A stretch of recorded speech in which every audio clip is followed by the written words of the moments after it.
পবিত্র কাবা গৃহকে আল্লাহ তোমাদের জন্য উপকরণ করে দিয়েছেন, ব্র্যাকেট জীবনের উপকরণ করে দিয়েছেন। আর হারাম মাস, কুরবানির উদ্দেশ্যে কাবায় প্রেরিত পশু এবং তাকে চিহ্নিত করার গলার মালাকেও। এটা এজন্য যাতে তোমরা জানতে পারো যে যা কিছু আসমান সমূহে আছে আর যা কিছু জমিনে আছে আল্লাহ তা জানেন, আর আল্লাহ সকল বিষয়ে সবচেয়ে বেশি অবহিত। সূরা মায়েদা ৯৭ নম্বর আয়াত। তো পবিত্র কাবা গৃহকে আল্লাহ তোমাদের জন্য ব্র্যাকেটের জীবনের উপকরণ করে দিয়েছেন। আমরা এই বিষয়টা আলোচনা করব। তো আসলে জীবনের যে উপকরণ বা জীবন প্রতিষ্ঠার যে উপকরণ কিংবা জীবনকে পাওয়ার যে উপকরণ, সেটা আল্লাহ পবিত্র কাবা গৃহকে আমাদের জন্য কি করে দিয়েছেন। আর পরে বলা আছে, আর হারাম মাস, কুরবানির উদ্দেশ্যে কাবায় প্রেরিত পশু এবং তাকে চিহ্নিত করার গলার মালাকেও।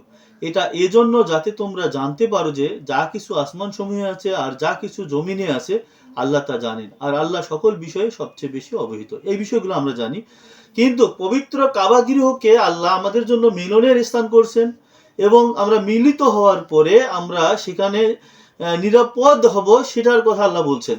এখন আল্লাহ যেটা মানে এই আয়াতে যেটা আমরা পাই সেটা হচ্ছে পবিত্র কাবা গৃহকে আমাদের জীবনের জন্য উপকরণ করে দিয়েছেন, জীবন প্রতিষ্ঠার জন্য করে দিয়েছেন, বা জীবনকে কিভাবে নিতে হয় সেটা পবিত্র কাবা গৃহের মাধ্যমে এটা আমাদের দেখানো হয়েছে।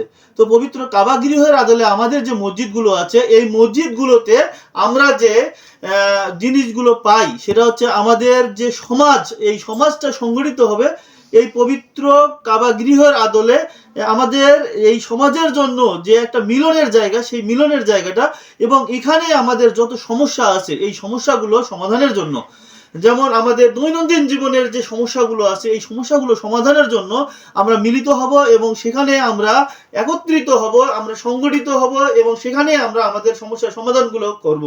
যেমন উদাহরণস্বরূপ, যার বাড়িতে খাবার নেই তার খাবারের ব্যবস্থা হবে, যার চিকিৎসার ব্যবস্থা নেই তার চিকিৎসার ব্যবস্থা হবে, যার সহায়তার দরকার মেডিকেলে নিয়ে যেতে হবে, মেডিকেলে নিয়ে যাওয়ার জন্য লোক নিয়োজিত হবে, যার অর্থের প্রয়োজন অর্থের সংকটের জন্য যারা যে ব্যক্তিগণ সমাধান করতে পারতেছে না, এই মসজিদ থেকে এই যে মসজিদের যে লোকজন আছে যারা দায়িত্বে আছেন তাদের মাধ্যমে এই সমস্যাগুলোর সমাধান হবে।